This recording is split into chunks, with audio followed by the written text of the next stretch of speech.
Hey everybody, that is my virile crayfish. Virile crayfish being the species, not a description of it. And this is my new native tank. It's the tank that my waterfall flows into, or my paludarium, whatever you want to call it. And I actually did not intend on shooting any video of this crayfish, but he popped up front and center while I was grabbing my camera, which is usually the opposite of what happens. Normally it's doing something interesting and then I go get my camera, and by the time I get back it's done. In this case it was not there, and when I went to get my camera and came back, it was. So there you can see some of the rosy side dace. I've gotten all of them out of my native tank. It was surprisingly easy. I also got, there on cue is my little Notropus species. Not sure exactly the species of that one, but there's 2 or 3 of them in this tank. It's just got that sort of black stripe down the side, and I do not think it is a black-nosed dace. So if you're going to suggest that it's a black-nosed dace, I don't think it is.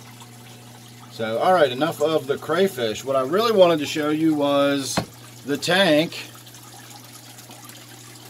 The bucket I was sitting on just buckled. I wanted to show you the tank during a water change. Since the water's so low, we get a really good look at the woodwork and everything that's in there. You can see this big piece over here. That's just a broken chunk of log I found buried in the woods in my yard. That goes all the way down into the bottom. This piece here is the piece from my original chunk of wood that I have in my Black Ghost knifefish tank from way back in the day years ago.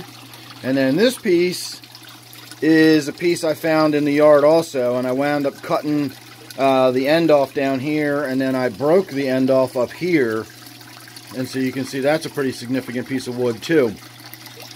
And the reason I'm talking about all the wood, well, there's 2 reasons I'm talking about the wood. One is that I've got a viewer that's been asking me about wood and how I select wood and how I prepare it for my tank and everything. So I am going to be talking about that very soon in an upcoming video. So make sure you're subscribed, you won't miss that.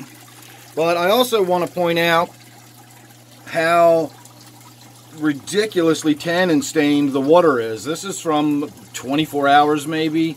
I just did a huge water change yesterday on it.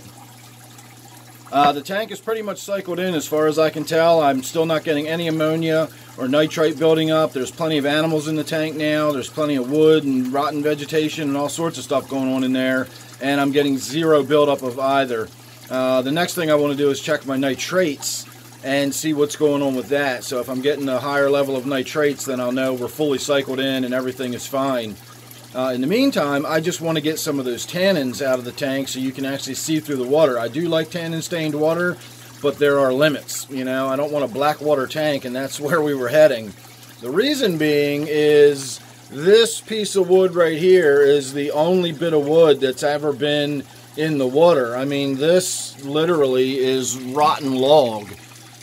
I mean, when you look at it, you can see it just crumbles. It's rotten log.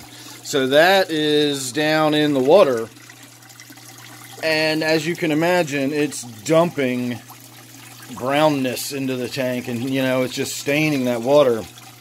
So you can see from this angle the water looks almost copper colored or amber colored or something. Some of that is the gravel on the bottom, but you're getting that really amber effect because of all the tannins in the water. So that's the only reason we're doing a big water change today, and it's going to be a while before the tannins leach out of that wood. It's, again, it's, this one over here is pretty much rotten wood. I don't know how long it's even going to last. And then this one here is just a branch out of a tree. I've got it piled up with rocks so it even stays on the bottom. The main part of it actually goes all the way down here, and I've just got rocks stacked on it trying to hold it up, even though only this little bottom section is in the water. The rest of it's all up here, and it still wants to just float like a cork. So both of those pieces of wood have a lot of tannins left in them that are going to be leaching out, especially this rotten piece over here. So, we can kind of look forward to this tank being a very, again, not quite a black water tank, but it's definitely going to be very tannin stained. So I'm going to get on with it. It's probably getting about time to start reversing the flow and bringing the water back into the tank. Again, not really trying to clear out any dirty water or anything. I'm just trying to brighten it up so we can see into it a little better for any videos I might shoot later. So thanks for watching. Make sure you're subscribed. Gotta stop sitting on this bucket. Make sure you're subscribed and make sure you got the notification bell rung. I will probably be doing a live feed or a live stream here pretty soon. And if you've got the notification bell rung, you won't miss it when I get around to doing it. So thanks again for watching this one. Don't forget, this is my waterfall tank. Hope you enjoyed it, and I'll see you real soon in the next one.